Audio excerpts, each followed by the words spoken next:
Sino sa inyo ang gumagamit nito mga mare? Hetong Milky Boost ng CeraSe Beauty. Grabe, nakakainis yung product na to.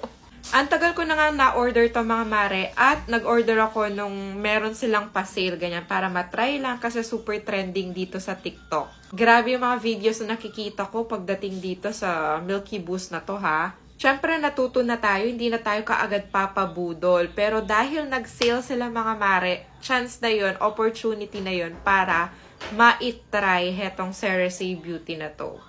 Kita nyo yan, sabi dito, Intense Whitening Whip Scrub. Feeling ko hindi magiging effective sa akin to mga mare. Kasi naman, Diyos mio, kapag gagamitin mo na to, ayaw mo siyang gamitin.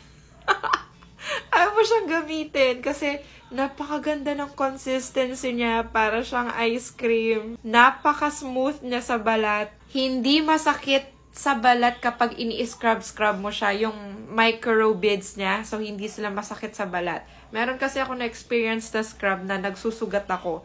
Pero ito, super gentle niya sa skin. Grabe. Totoo, chismis. Kaya sinabi ko hindi maging effective sa akin to. Kasi every time na kukuha ko ng ganyan, ibabalik ko mga mare. Kasi nasasayang. Parang sa sobrang perfect niya, ayaw mo na lang siyang gamitin. Nakakapanghinayang. Bakit? Plus, ang bango niya pa.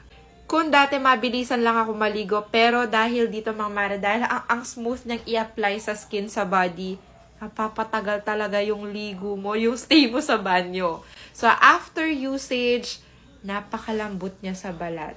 Grabe. So, mga mare, itry nyo din para ma-experience nyo. Nakakainis kasi sobrang perfect ng product na to.